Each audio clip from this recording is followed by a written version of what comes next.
നമസ്കാരം. പ്രധാനമന്ത്രി നരേന്ദ്രമോദി വിദ്യാർത്ഥി പ്രക്ഷോഭകരെ അഭിസംബോധന ചെയ്തുകൊണ്ട് പങ്കുവച്ച സെൽഫി വീഡിയോ ഫേസ്ബുക്കിൽ നിന്നും താൽക്കാലികമായി നീക്കം ചെയ്ത സംഭവത്തിൽ സോഷ്യൽ മീഡിയ ഭീമനായ മെറ്റ ചൊവ്വാഴ്ച മാപ്പ് പറഞ്ഞു.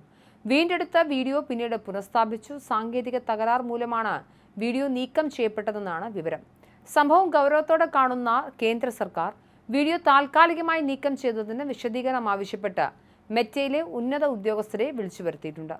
തെറ്റായാണ് ഉള്ളടക്കം നീക്കം ചെയ്തതെന്നും പിന്നീട് അത് പുനഃസ്ഥാപിച്ചതായും മെറ്റ വക്താവ് പ്രസ്താവനയിലൂടെ വ്യക്തമാക്കി. എന്നാൽ സർക്കാർ വിഷയത്തെ വളരെ ഗൗരവത്തോടെ കാണുന്നുവെന്ന് വൃത്തങ്ങൾ അറിയിച്ചു. കേന്ദ്ര IT മന്ത്രാലയം മെറ്റയുടെയും ഇൻസ്റ്റഗ്രാമിന്റെയും ആഗോള തലവന്മാർക്ക് സമൻസ് അയച്ചു കഴിഞ്ഞു. നീറ്റ് പരീക്ഷാ ചോർച്ചയിൽ പ്രതിഷേധിച്ച് അന്നത്തെ വിദ്യാഭ്യാസ മന്ത്രി ധർമ്മേന്ദ്ര പ്രധാന്റെ രാജി ആവശ്യപ്പെട്ട് രാജ്യവ്യാപകമായി നടന്ന പ്രക്ഷോഭങ്ങൾക്കിടയിലാണ് കഴിഞ്ഞ വ്യാഴാഴ്ച അർദ്ധരാത്രിക്ക് തൊട്ടുമുൻപ് പ്രധാനമന്ത്രി ഈ വീഡിയോ പങ്കുവച്ചത്. വിദ്യാർത്ഥികളോട് നേരിട്ട് സംവദിക്കുന്നതായിരുന്നു ഇതിലെ ഉള്ളടക്കം. വീഡിയോ താൽക്കാലികമായി അപ്രത്യക്ഷമായത് BJP നേതാക്കളുടെയും ഓൺലൈൻ നിരീക്ഷകരുടെയും ശ്രദ്ധയിൽപ്പെടുകയും ഇവർ ഉടനടി മെറ്റയോട് ചോദ്യങ്ങൾ ഉന്നയിച്ച് രംഗത്തെത്തുകയും ചെയ്തു. ഫേസ്ബുക്ക് എല്ലാ അതിരുകളും ലംഘിച്ചിരിക്കുകയാണ്. പരീക്ഷാ ചോർച്ചയ്ക്കെതിരെ കടുത്ത നടപടിയെടുക്കുമെന്ന് വ്യക്തമാക്കുന്ന പ്രധാനമന്ത്രി നരേന്ദ്രമോദിയുടെ പോസ്റ്റ് ഇന്ത്യക്കാർ കാണുന്നത് അവർ തടഞ്ഞിരിക്കുന്നു എന്നാണ് BJP നേതാവ് തേജീന്ദർ ബഗ്ഗ ട്വീറ്റ് ചെയ്തത്. ഇന്ത്യയുടെ പ്രധാനമന്ത്രിക്ക് മേൽ സെൻസർഷിപ്പ് ഏർപ്പെടുത്താനും ഇന്ത്യക്കാർ എന്ത് വായിക്കണമെന്ന് തീരുമാനിക്കാനും ഈ വിദേശ പ്ലാറ്റ്ഫോമിന് ആരാണ് അധികാരം നൽകിയതെന്നും അദ്ദേഹം ചോദിച്ചു. ഏകദേശം 3 മിനിറ്റ് ദൈർഘ്യമുള്ള വീഡിയോയിൽ പരീക്ഷാ ചോർച്ചയും ക്രമക്കേടുകളും സർക്കാർ അതീവ ഗൗരവത്തോടെയാണ് കാണുന്നതെന്നും കുറ്റക്കാർക്കെതിരെ കർശന നടപടിയെടുക്കുമെന്നും പ്രധാനമന്ത്രി വിദ്യാർത്ഥികൾക്ക് ഉറപ്പു നൽകിയിരുന്നു. സുഹൃത്തുക്കളെ, പരീക്ഷാ ചോർച്ച എന്നതൊരു സാധാരണ വിഷയമല്ലെന്ന് എനിക്കറിയാം. ലക്ഷക്കണക്കിന് വിദ്യാർത്ഥികൾക്കും അവരുടെ കുടുംബങ്ങൾക്കും അത് വളരെ വേദനാജനകമാണ്.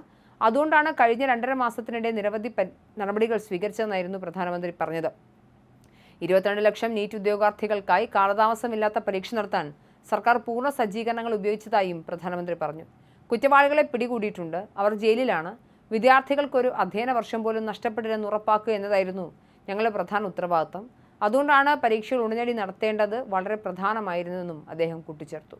പാർലമെന്റിലേക്ക് നടത്തിയ മാർച്ചിന് നേരെ പോലീസ് ശക്തമായ ബലപ്രയോഗം നടത്തിയതോടെ കോക്രോച്ച് ജനതാ പാർട്ടി നയിച്ച വിദ്യാർത്ഥി പ്രക്ഷോഭങ്ങൾ രാജ്യത്തുടനീളം ശക്തമായ രീതിയിലാണ് വന്നത്. ഈ ഘട്ടത്തിലായിരുന്നു അർദ്ധരാത്രി പ്രധാനമന്ത്രിയുടെ സന്ദേശം പുറത്തെത്തിയത്.